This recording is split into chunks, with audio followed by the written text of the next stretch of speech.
Doing it too. I mean, see, I forgot to clean off that camera. My bad. Oh goodness, live, getting going. What's up, YouTube? What's up, Insta, Facebook?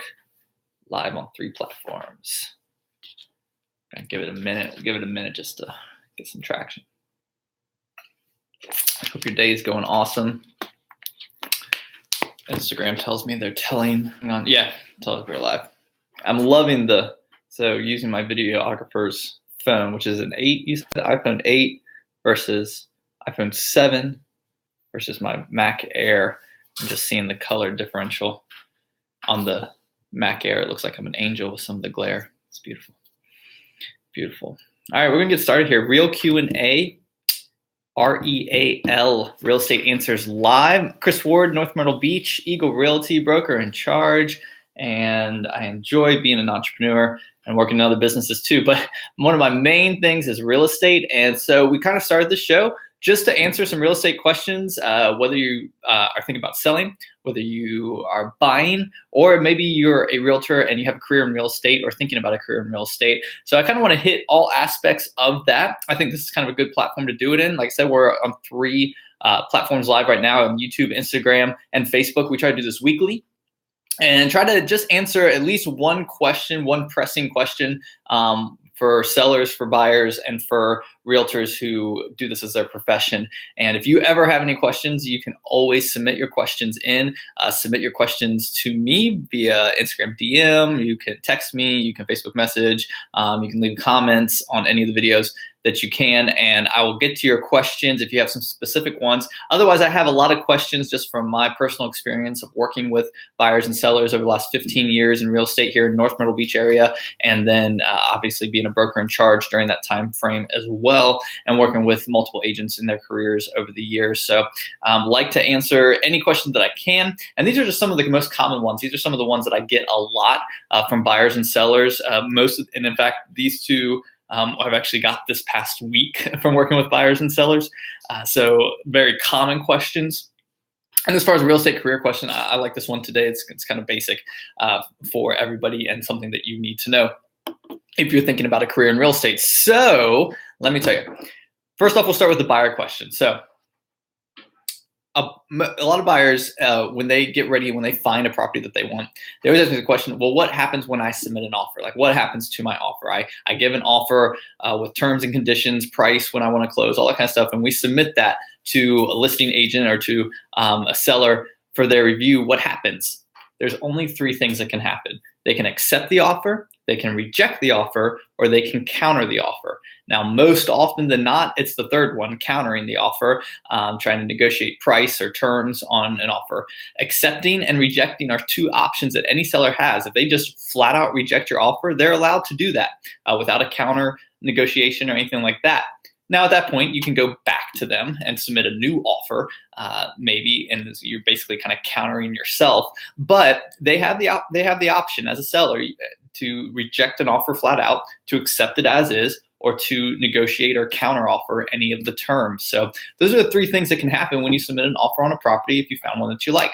Now, for sellers, I get this question a lot too. I get maybe not questioning, but they kind of have this.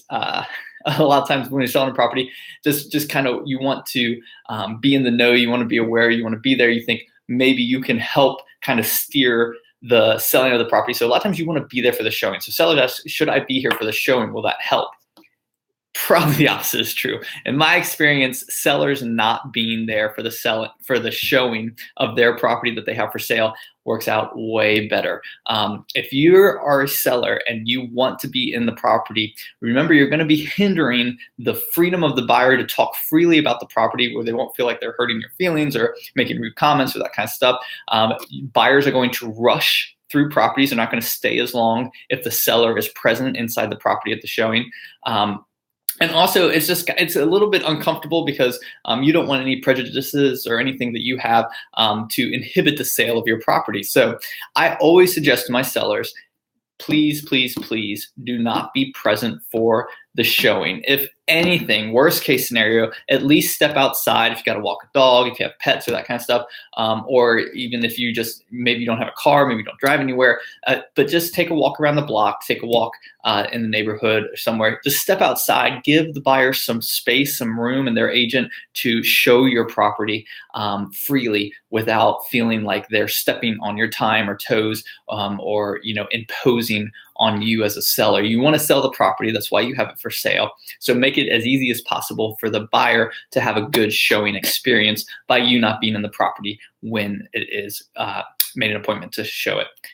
Lastly, for realtors. So most common question, if you're already in real estate, this will really help you. But I do like to talk to agents who are thinking about getting into talk to people who think about getting into real estate as a career. I talk to a lot of new agents, more new agents recently. And of course, as the market ebbs and flows, and as we're in a pretty good market right now, a lot more people thinking about getting into a real estate career. And number one question I get, what are the requirements to get your real estate license in South Carolina? Well, actually, they did just change a little bit in 2017. So the new requirements are this. It's some of the old mixed with the new. It's not that big of a change. But basically, they got away with a 1-year probation period. So basically, you go to class for 60 hours. You need 60 hours of course pre-licensing class before you're able to take the state exam. Most schools are going to do a course in-class exam that you have to pass, and then a state exam you have to pass at the end of that 60 hours. Then you need an additional 30 hours, which I think most schools are calling an advanced course time, before you can actually get your real estate license. So back in everything before, like the end of 2017, it was 60 hours state exam, you get your license, and then you had a year to take 30 hours. Now it is, in 2018, you take 60 hours, you can take your state exam, and then you have to take 30 hours before you can get an active license. You can do 60 hours and 30 hours and then state exam. You can do 60 hours state exam and then 30 hours. But either way, you have to take full 90 hours of class time and pass the state exam before you can have an active real estate license at that point. Hope you've enjoyed today's R.E.A.L. Real Q&A session. If you have questions, please leave a comment below or message me in some form or fashion on any of these platforms. I'd love to answer any real estate questions you have as a buyer, seller, or a real estate agent. I hope you join us next time. I'll talk to you later. I'm going to wave.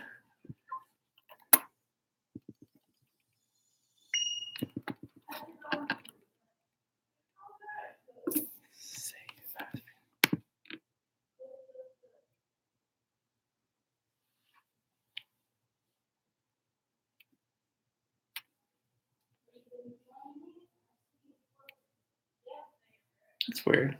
Usually asks me a second time.